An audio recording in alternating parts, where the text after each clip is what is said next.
on the American Association of Suicidology's Facebook channel. My name is Chris Maxwell. I'm the Director of Public Relations and Media for AAS. We're really lucky to have both Jonathan Singer, who's the president of our board, and Colleen Creighton, who is our CEO, here to answer some questions that I'm sure all of you have. This is an incredibly critical point in not just AAS's evolution and looking at things like equity and inclusion, but also in terms of the nation struggling with a pandemic at this point. So we wanted to address everybody's questions surrounding both the upcoming conference and the concerns around health issues that are happening in the country. So Jonathan, is there a way that you can give us just a quick update where things stand, what we're looking at, and all of that fun stuff? Yeah, absolutely. So one of the first things that I wanted to say is that the conference, the American Association of Suicidology annual conference, which is scheduled for Portland, April 22nd through the 25th of 2020, we are holding open the option to have the conference. There are questions about what it's going to look like, if it's going to be on the ground, if it's going to be online. If it's going to be online, what is that going to look like? We're weighing a whole bunch of different options because we prioritize people's health and well-being above all else. And making decisions for a conference that was the contract was signed for the contract 3 years ago, and that involves tens of thousands of people is maybe a little more complicated than I quite realized. And so as information has changed, top of mind at every conversation that we've had with the lawyers and the public health experts and the hotels and our speakers and everybody is, how are we going to balance the mission that we have to help people have lives worth living with the risk that COVID-19 presents to some folks? And that is that is the message I want to start out with, which is that we're not holding the conference at all costs. That is a misunderstanding of what's happening. We are holding the option open to see how we can deliver this life-saving information in the best and safest way possible. That's an excellent way to start. And I think that is a good sort of segue into maybe addressing some specific questions. And I know that we have all received quite a few emails over the last week, 2 weeks, several days, specifically asking about things like social distancing, things like the governor's not proclamation, but she put out an order saying that that any meeting over 250 people is banned for the next 4 weeks, which ends on April 8th. And just to be clear, we are very, very aware of all of the updates, of all of the news stories, of all of the things that are happening. We appreciate people sending us that information, but I want to make it clear that we are on top of it. We also are talking to people pretty frequently, public health experts on a regular basis, judging these things and weighing these things all at the same time. So while we have things like social distancing being talked about, I'm sure you guys have heard flatten the curve, all of that's going on. What if and when we have the conference, what are we doing to address some of these things? What are some of the conversations that are happening about that ban on 250 people or over meetings, and what kind of conversations are we having around that kind of stuff? Colleen, do you want to take this one? I can. Yeah, I think we can definitely tag team. So the ban is through April 8th, but what the governor said yesterday is that they're going to revisit their policy in 2 weeks. So we're going to hold, at least communication is ongoing. Every day we have a conversation with the Portland Health Department. As you are aware, many of you are also in Portland.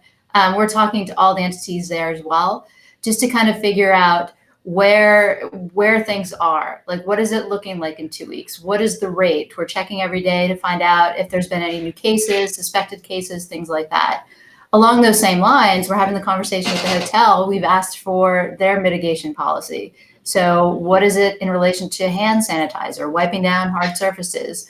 Are we prepared? So we already have boxes of Clorox wipes. We have sanitizers. We have something to give to every single attendee if we get that far to hold the conference, that they would have their own hand sanitizer. They have extra hand sanitizer stations throughout the hotel. So we've asked for the hotel, what's your policy? What does it look like? Are you prepared? Let us see. We're running their policies by our attorneys to make sure that that's all in sync, and then monitoring the situation daily, like we said. But in 2 weeks, then obviously this is ongoing. If things change, that's a game changer. But in 2 weeks, we'll revisit to really see where we are and what that consensus makes sense at that time too. And Colleen, I really appreciate how you were talking about the plans that have been in place for, at this point, 2-3 weeks, about making sure that any in-person gatherings met the best recommendations for safety. And I want to highlight that because I know that people have been hearing more about COVID-19 in the last couple of weeks. Almost 3 weeks ago or 3 weeks ago, whenever it was, I texted you and I said, hey, I think we should talk about COVID-19. You're like, already on it, right? Mm-hmm. So central office, you all have been amazing and really forward thinking about addressing these for several weeks at this point. And so again, just to reiterate, any types of gatherings, because there are lots of options for conferences, online, offline. Our main priority is the health and well-being of the attendees, and in facilitating the conversations that we know happen at the conference that improve people's lives, that address questions about whether or not lives should be lived, and forwarding this mission of suicide prevention. So thank you for addressing that.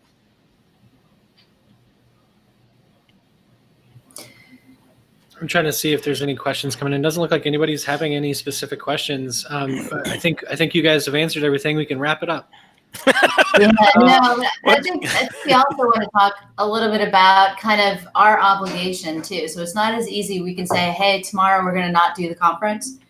There's a lot of contractual things that we're up against. So for example, with the hotel, in some cases, it's a multi-year contract. So what does that mean? If we just pull and cancel our hotel contract now, what are the implications for, 2021, 2022? Does it affect anything we're going to do in 2023? So there's a lot of conversations maybe that you haven't seen that we're having. It's not just one conversation with this hotel. It's through the corporate chain and things like that. So there's a lot of side conversations factoring into this. But again, as Jonathan said, first and foremost, the health and well-being of our attendees that's primary. That's our first stop. Anything after that, we're factoring in all of our other factors around that. And I also want to say that in terms of contract, because the conference theme is crossroads, and the way that we have been conceptualizing this conference is really about issues of equity, diversity, and inclusion, and thinking about suicide prevention through these lenses. What that means is that we were anticipating having tough conversations, difficult conversations where people were coming in with different perspectives, prioritizing different things, and being able to come together and addressing these in vivo, right, together. And what we've seen with COVID-19 and the emerging information about this pandemic is that we have an incredibly vibrant community of people who have a diversity of opinions and ideas, and they all are grounded in the health and well-being of the public. And so while it's been frustrating for me as a person, as a parent, as somebody who has a job, who is sort of addressing all these things, to get emails from folks and to be like, wow, I can't believe that people don't see that I have the best intentions in mind. What it's done is it's helped me to say, yes, you have not done a good job of communicating this, or you have not been clear about this, or maybe you were assuming that everybody is going to be thinking like you. And those are exactly the sort of issues that we were wanting to foreground at this conference, and they've been playing out in real time with COVID-19. It's not exactly in the way that we envisioned it, but we actually want to acknowledge that some of the tensions and some of the disconnects are exactly the things that make our suicidology community so powerful and vibrant. And so I just want to put that out there, that these considerations have been at the forefront of our deliberations as we've talked about it. And we recognize that there have been ways in which our communications haven't been explicit about that. And so we're moving forward. We are going to be more explicit about that and really tying this in with the purpose and the mission of the conference that we're planning on having in April. Yeah, I think and Jonathan, you bring up something else that's really important to note, in that this has been an ongoing situation for a while, but it is a very dynamic situation. There are a lot of emergent facts and statistics and concerns that are coming out as we are moving forward, right? And so it's been really important for us to, again, like you said, weigh this new information against what we're hearing from the public health folks, from all of our other consultations and all that kind of stuff. It's not been a situation where we've been like, okay, I guess we're everybody else is doing this, we've got to figure this out now. It's less panicky, because we understand that there are a lot of people who rely on these things that we provide at the conference. There are a lot of people who benefit from it professionally and personally, and emotionally a lot of times. And there are a lot of things that need to be obviously taken into consideration when it comes to public health. So it's been an ongoing sort of dynamic and emergent process for everybody. And I think if I can just jump in for 1 second too, I think the fact also gets overlooked at the size of the AAS staff. So I understand some people are very maybe dissatisfied with the speed of the communications coming out. But if you look at the size of our staff, we have 5 full-time people, 1 part-time person, and then a volunteer from a bunch of members on the planning committee. So I think maybe sometimes it takes a bit of time for us managing all the other things that we're doing on a daily basis to pull this together. So I understand sometimes that there's frustration, but from my position, I beg for your patience a little bit with the staff, because we don't have a full-time conference planning team that's working on this. We don't have a full-time development or accounting team that can pull this together. So all of us here at Central Office are wearing multiple hats.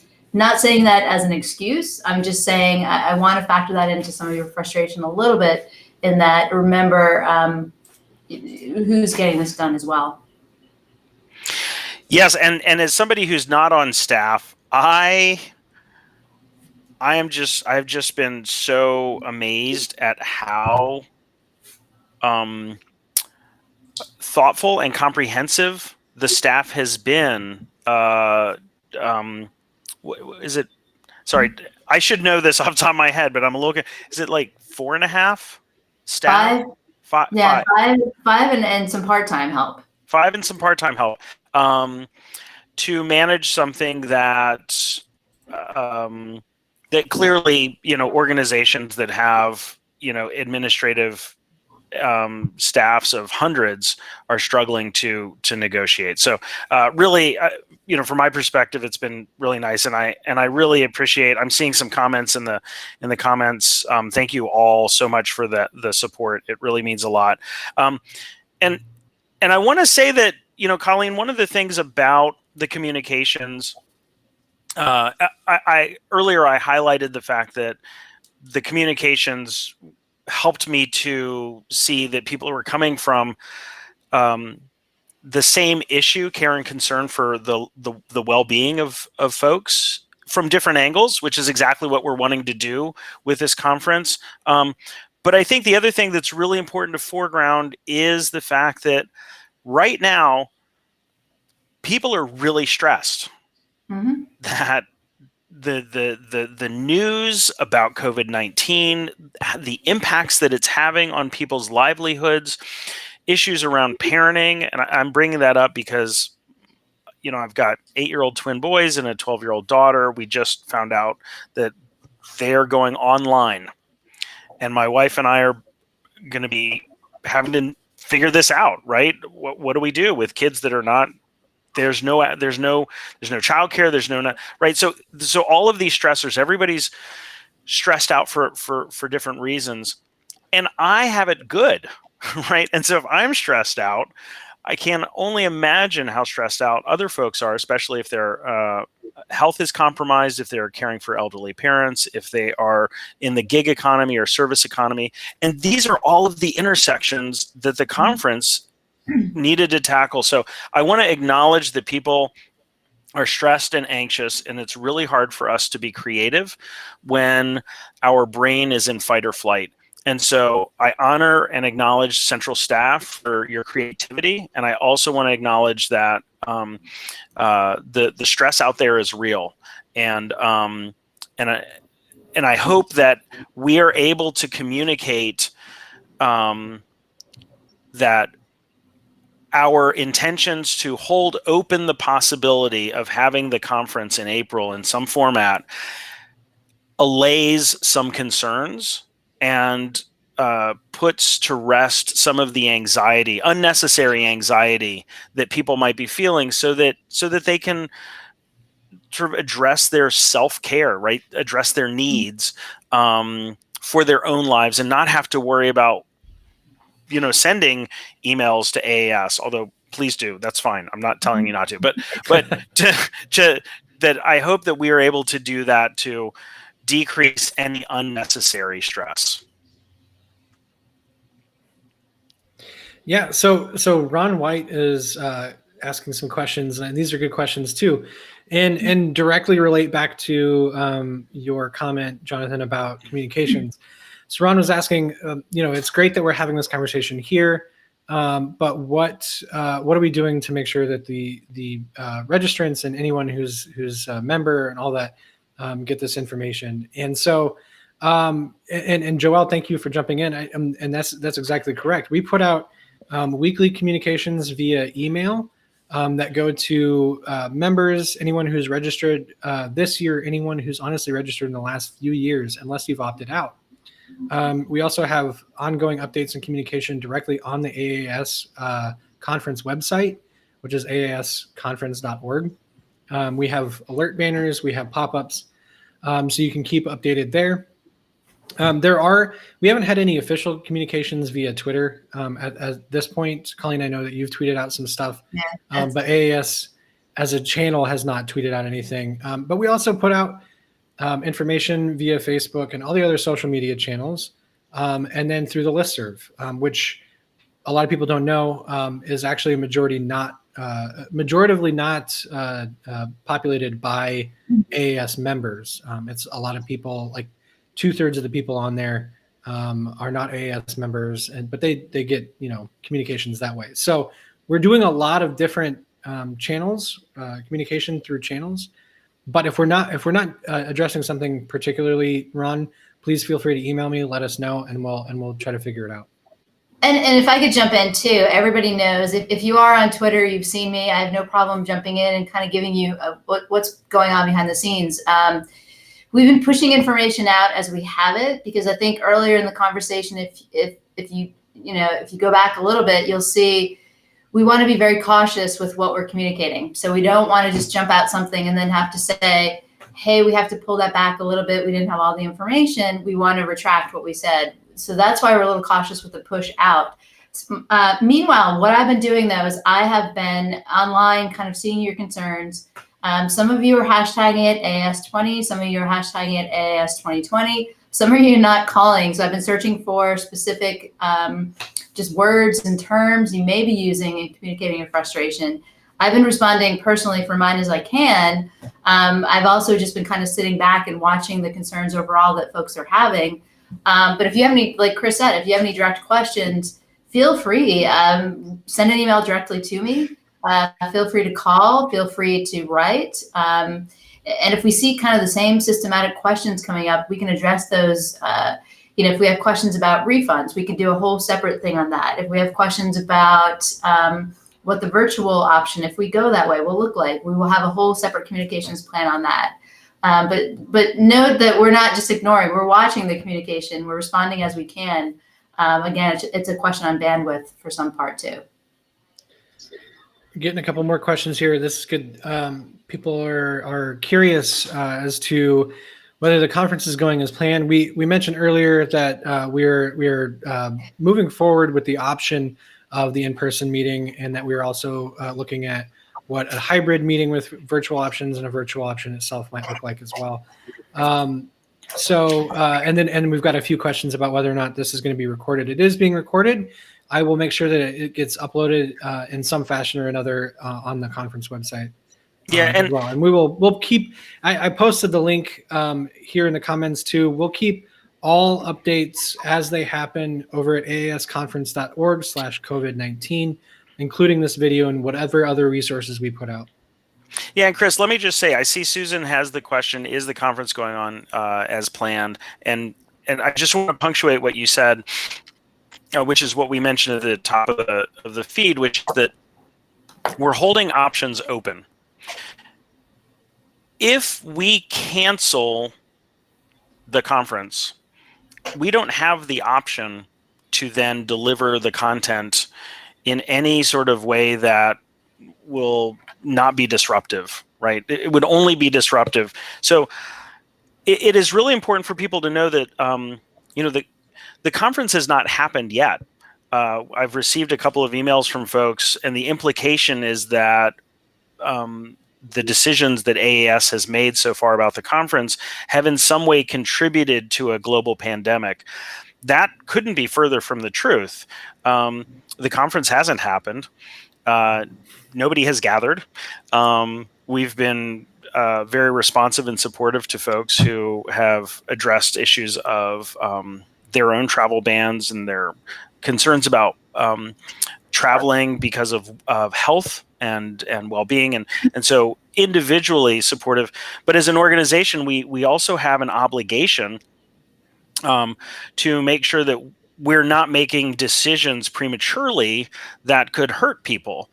And in line with this issue of equity and inclusion, one of the groups of people that is most being affected by this pandemic are gig economy and service workers who really rely on conferences and events to make the rent, to pay out of pocket for healthcare because they don't have insurance. And so when we're talking about canceling a 2,000 person on the ground conference, health and well-being is not just about a bunch of academics gathering in a room, which the AAS conference is not. It's about a larger picture. And so what we're doing is we're holding options open.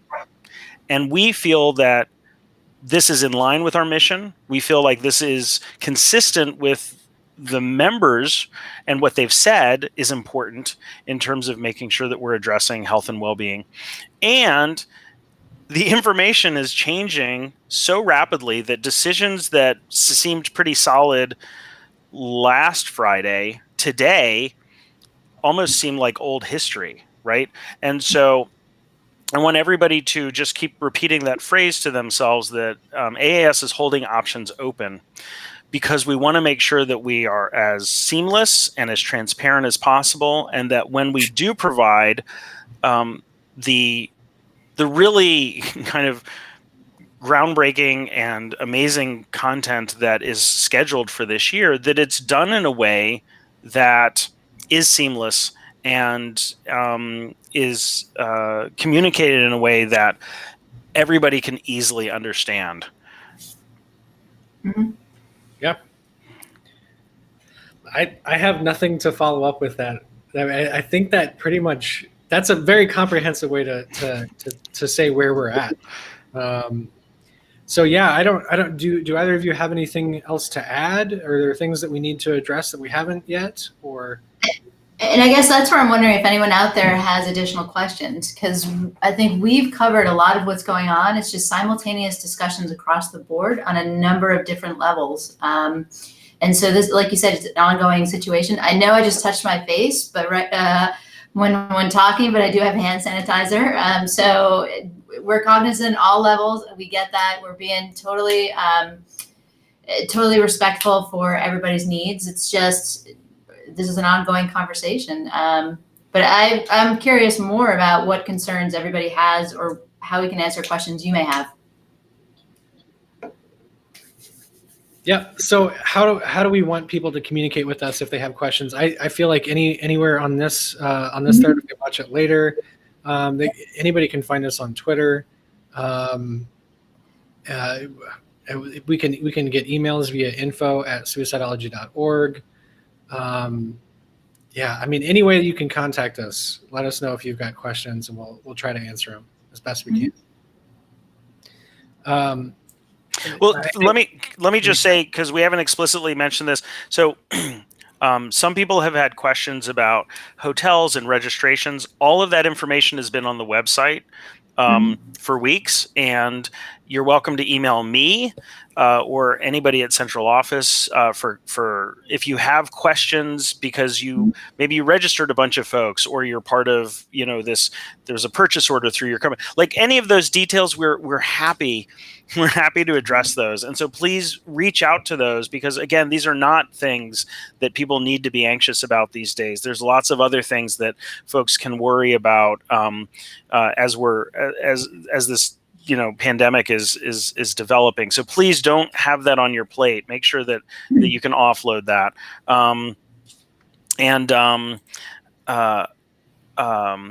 Yeah. Sorry, I just saw Joelle ask the question. Right. She was asking it right as you were.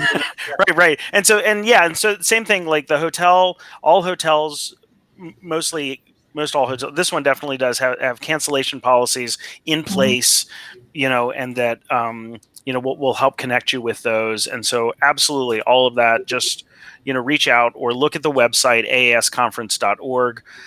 Chris has done a great job of keeping that updated with the most recent information.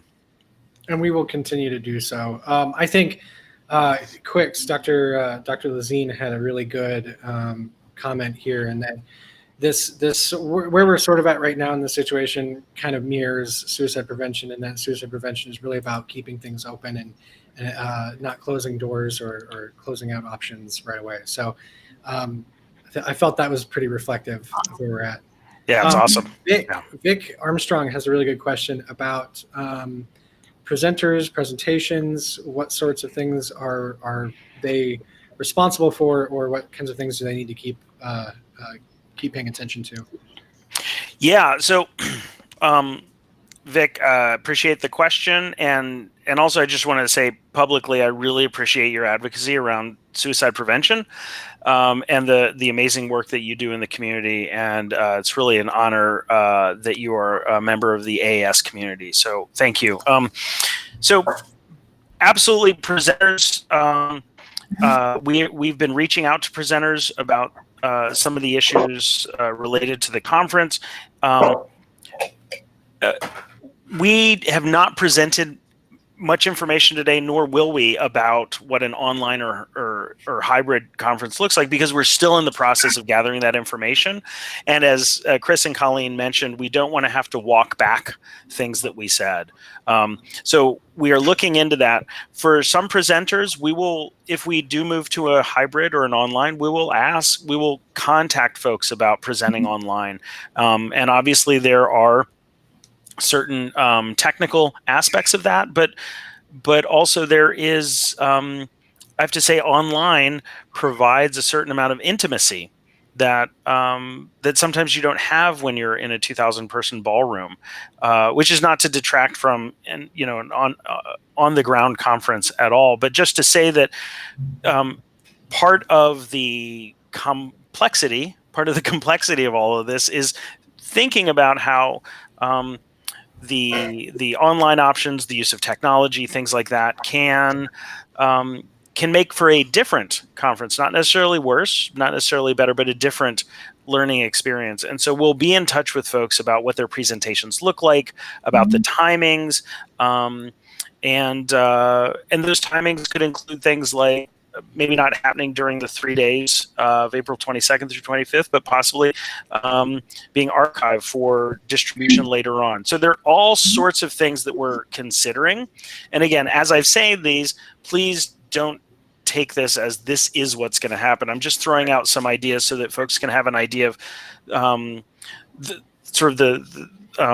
how granular these decisions can be and how much has to go into it before we're able to make statements about what we're doing next, which is again one of the reasons why we are holding options open for AAS20 for April and not closing things off prematurely. And we appreciate your willingness to kind of hold that space with us as we tackle literally thousands of variables and dozens of information points. And all of that holds true too for an in-person conference. If things need to be moved around in terms of scheduling, we'll be in touch with anybody who is scheduled to be a presenter. That's no different than any other year. We always have a lot of movement in the schedule, and we make that very clear that there are bound to be time changes, and flexibility is very appreciated. So that was a great question, Vic. So thanks for bringing that up. Yeah, and I'll just say I see Sally Spencer Thomas has sort of been live quoting some of the things that we've talked about, and she is our current secretary of AAS, so she's providing some of that service here. Thank you so much, Sally. Much appreciated. Any other thoughts? Any other questions? And we'll kind of keep an eye out here while we wrap up. But anything either of you want to address here at the end? Any final thoughts? That kind of thing. Yeah, well, just from a reminder that on the website, aasconference.org, we'll keep that posted. Anything changes, keep checking that. We'll let you know. We'll be pushing out any information to registrants or members to kind of update them. But at any point, if you have any questions, just feel free to reach out. My email's on the website. You have my Twitter handle too, Creighton C. Or tag me in a post. I'll see it and I can respond with any individual questions too. Yeah, and tag any of AAS's social media as well. We'll catch it. It's I think on every platform it's AA Suicidology. So make sure to ask questions there too. Jonathan, do you have anything you wanted to wrap up with? I just wanted to reiterate that this is a challenging, and some people have characterized this as sort of unprecedented in recent history time, and we appreciate the efforts of folks like Anne-Marie, the emails that we've gotten about how this pandemic is affecting people, some of whom are most at risk for suicide, and that we're not only thinking about the conference right now, like that is something that we're spending time on, but please know that we are at AAS, that we are thinking through all of the other things that we normally think about. And because if the conference weren't happening, we would be spending much more of our energy focused on some of these issues around the pandemic. We're spending as much time as we can, but please know that that's also going on. So there's just lots going on. So I just wanted to make sure that we were addressing that as well. And there's the link for the some of the response on the website. So thank you, Chris, for having this. And Colleen, it's always a pleasure to be on the live stream with you. And for those of you who have watched it, if you think this is helpful for the folks that in the suicide prevention community, whether they were going to be part of the conference or not, please feel free to share this and get the word out so that we can make sure that this gets to as many ears and eyes as possible. Yep. There's the link again, like Jonathan said, and send any questions to our social media or info@suicidology.org. We'll make sure to get back to you. And I guess just sit tight and stick with us. Great. Bye, y'all. Thanks, everybody. All right.